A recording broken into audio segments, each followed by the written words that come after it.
Assalamualaikum. In this video lecture, we will be discussing some rules of noun. So let's start. First rule for today is rule number 27. Rule number 27 holds that when a comparison is made by using a comparative followed by then the other word must exclude the thing compared from the class of the thing with which it is compared. ठीक है? अभी rule लिखने में it looks quite complicated कि पता नहीं कौन सी बात को जो है ना वो रिप्रेजेंट किया जा रहा है, इंटरप्रेट किया जा रहा है. तो उसको जरा आसान तरीके से समझें कि जब भी आप किसी एक चीज का उसकी क्लास से कंपैरिजन कर रहे होते हैं ना कि that for example this Apple is better of any of the apples, तो आपने पता है क्या करना है कि आप इसको जिस क्लास से कंपैरिजन करें ना एटलीस्ट उस पर्टिकुलर चीज को उस क्लास से थोड़ा सा अलग रखें.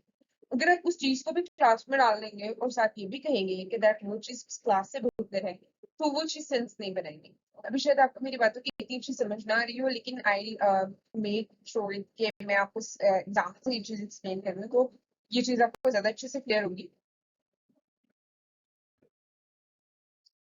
सो बेसिकली फॉर एग्जाम्पल यहाँ पर आप देख लें that he is better than any man, ये आपने यूज किया लेकिन ये टेक्निकली गलत है. क्यों? क्योंकि आपने बोला कि he is better than any man, वो भी तो इंसान है, वो भी मैन है, तो आपने पहले ही कह दिया कि वो तमाम इंसानों से बेहतर है.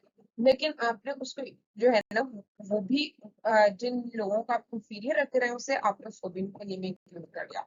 इसका करेक्ट क्वेश्चन क्या होगा? He is better than any other man. ठीक है, दूसरे तमाम लोगों से बेहतर है. इसका करेक्ट वर्जन ये होगा. Any man includes the man himself in the sentence will be awkward. I hope that I'm able to understand the thing which is the main logic behind it. So the next rule is rule number 28, which holds that if a subject is the number of the singular verb is used, and when the expression a number of is used, then plural verb is used. अब इस चीज को दो sentence structure से दिए हैं जिसके अंदर दोनों के अंदर जो है वो नंबर ऑफ, एक के अंदर द नंबर ऑफ है और एक के अंदर जो है वो अ नंबर ऑफ है. अब इन दोनों में डिफरेंस क्या है? जब आप द नंबर ऑफ की बात करें तो आपने सिंगुलर वर्ब यूज करना है और जब आप अ नंबर ऑफ की बात करें तो आपने टेक्निकली जो है ना प्लूरल वर्ब यूज करना है. ठीक है, अब इसका कुछ एग्जांपल्स समझते हैं. For example the students of class are very small. Again मैंने भी बोला था कि जो द नंबर ऑफ होता है उसके साथ आपको प्लूरल यूज करना है, सॉरी सिंगुलर यूज कर रहे हैं. इस सेंटेंस में प्लूरल यूज हुआ है जो कि टेक्निकली रॉन्ग है. इसको अगर आप करेक्ट करें तो होगा the number of students is very small. इसका करेक्ट वर्जन ये होगा. इसी तरह जो दूसरी इसकी एक्सप्लेनेशन है that a number of girls has passed in examination. ठीक है, अब चूंकि यहाँ पे a number of यूज हो गया और जब नंबर ऑफ है ना इसके साथ अभी हमने पिछली स्लाइड में डिस्कस किया है कि हमें इसके साथ प्लूरल लगाना पड़ेगा. पहला सेंटेंस में आइडेंटिफाई करेंगे इसका वर्ब क्या है, जो कि ऑब्वियसली हैज है.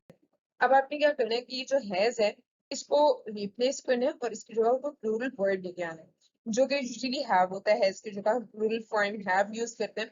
तो अ नंबर ऑफ के साथ चूंकि आपने प्लूरल फॉर्म यूज किया तो इसका करेक्ट वर्जन होगा a number of girls have passed in the examination. Rule number 29 है जब आप इस तरह के वर्ड्स यूज करते हैं like as well as, along with, together with, no less than, in addition to, not, with, जब ये वाले वर्ड्स दो सब्जेक्ट को ज्वाइन कर रहे होते हैं ना तो वर्ब हमेशा फर्स्ट सब्जेक्ट के अकॉर्डिंग होता है. For example Saad as well as his 5 friends are going. ठीक है, ये इनकरेक्ट है. क्यों? क्योंकि आपने अपना जो वर्ब है वो फर्स्ट सब्जेक्ट के अकॉर्डिंग लगाना है जो कि इस केस में होगा Saad as well as his 5 friends is going. ठीक है, इसी तरह the teacher along with the students were dancing, तो ये गलत होगा. द टीचर के अकॉर्डिंग आपने वर्ड लगाना है तो इसका करेक्ट वर्जन होगा कि the teacher along with the students was dancing. ठीक है, तो आप पहले यूजुअली यही कीजिएगा कि जो आपका फर्स्ट सब्जेक्ट है इसको सर्कल कर लीजिएगा ताकि आपको आइडिया हो जाए कि इसके साथ आपने प्लूरल वर्ड यूज करना है कि सिंगुलर वर्ड यूज करना है. That will help you understand things kind a bit easier. So this was all for today. Thank you so much. इंशाल्लाह तरह बाकी चीजें नेक्स्ट वीडियो में डिस्कस करेंगे. अल्लाह हाफिज.